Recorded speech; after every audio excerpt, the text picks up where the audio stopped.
Hi everybody, it's Ariel, registered dietitian, nutritionist, certified diabetes care and education specialist, and I've also had type 1 diabetes for over 25 years.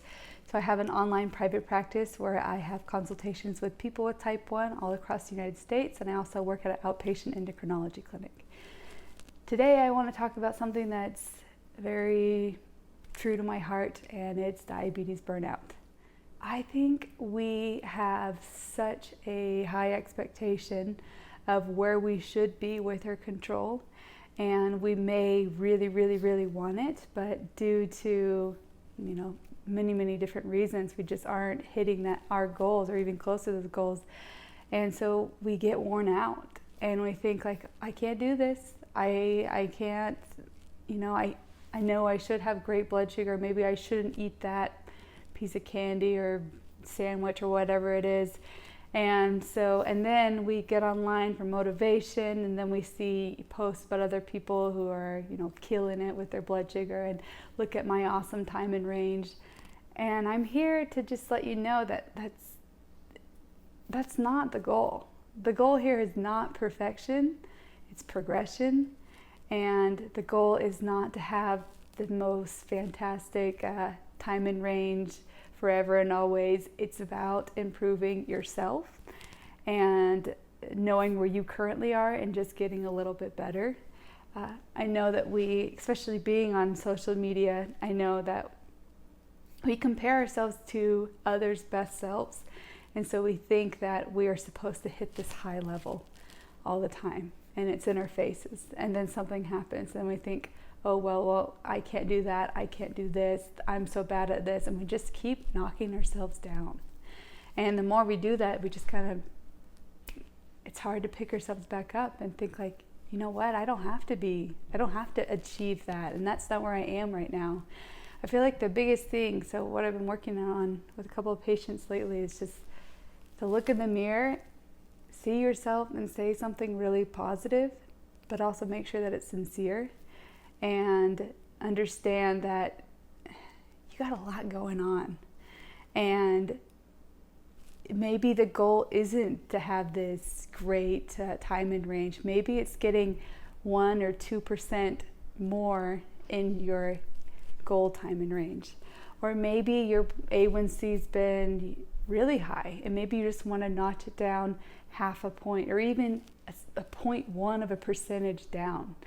I think we need to celebrate more the little victories and give ourselves a pat on the back and say, you know what, I'm good enough, I have a purpose, and I'm going to focus on things that make me happy, but not because of what I think I should be, and just focus on really loving yourself for who you are. I've had diabetes for a long time, over 25 years, and I haven't been perfect with it. My goal has never been perfection. But yeah, I know a lot about diabetes. I work with a lot of people, and I know how to get my blood sugar in a tight range.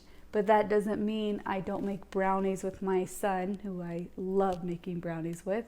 And not because it's somebody's birthday, it's because we want some dang brownies, okay? And I know on those days that I eat the treat or whatever it is, I'm gonna pay for it, my blood sugar, but I know how to adjust for it by bolusing or maybe walking a little bit more, and that's okay. So I was diagnosed when I was 4 years old, and back then we definitely didn't have pumps. I used NPH and R, insulin, Humulin R, and I had to roll my insulin, and I had to stick to a very strict schedule and stick to the exact amount of carbohydrates per each meal that I dosed for. And being diagnosed at such a young age, my pediatrician had told my mother that I would likely never be able to have kids, or he said that I really wouldn't be able to have kids because I was being diagnosed at such a young age. And by the time I was going to be able to have kids later on in life, that too much damage would have been done, and so I wouldn't be able to have kids. And so it really wrecked me as a kid. So I have lots of siblings, and I remember my little sister would always pretend and talk about how many kids she was gonna have. She was like made to be a mother. And I remember always thinking like, oh, I'm not gonna go there. Don't want to think about having kids or having a family. And this is when I was a really young little girl, because I just thought that, diabetes was going to take over my life and that I wouldn't be able to have a full life. And then, you know, I had I had good supportive parents that always tried to help me, but I did have some times where I didn't have, you know, the greatest blood sugar. I had diabetes for the teenage years. I remember probably the scariest time was when it was in college and I didn't have a CGM, and I was working as a waitress to pay for my classes as I was getting my bachelor's in dietetics. And I remember my blood sugar would be high and I would go to sleep, and then my blood sugar was high all night long. And I'd wake up and I'd step off my bed and my feet would hit the ground, and I felt like thousands of little pins be poking my feet, and my legs are just burning, and it's because of the high blood sugar and the damage it was doing over the night. And I just thought, like,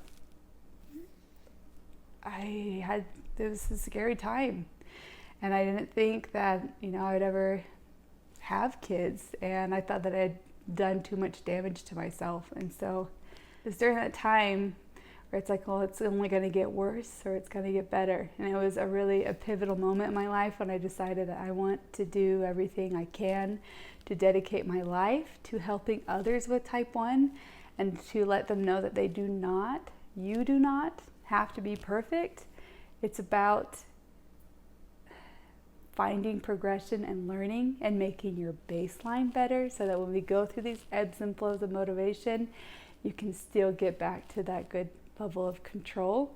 But even if you haven't had the best control and you've had diabetes for a while, you still can turn things around and learn how to better manage your diabetes. I really care about people, and I really care about people who have type 1, because I completely understand where you're coming from and how scary and terrifying and stressful and overwhelming and how it all feels. And I understand, you know, how judged you feel when you get your A1C, or when you have a provider look at your Dexcom or your CGM levels, and you're always like, oh yeah, on that Tuesday I don't know what happened, bad side, or I ate a cookie, you know. And so you always feel like you have to explain everything. Everybody in the world does it, you know. Everybody else has a cookie, and they don't have to explain that they ate a cookie 2 weeks ago at 2 p.m. because, you know what, they don't have this CGM that's tracking their blood sugar every 5 minutes.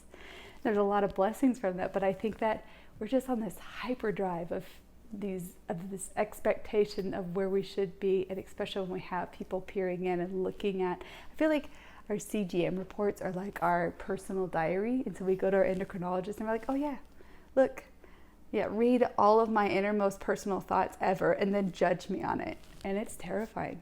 So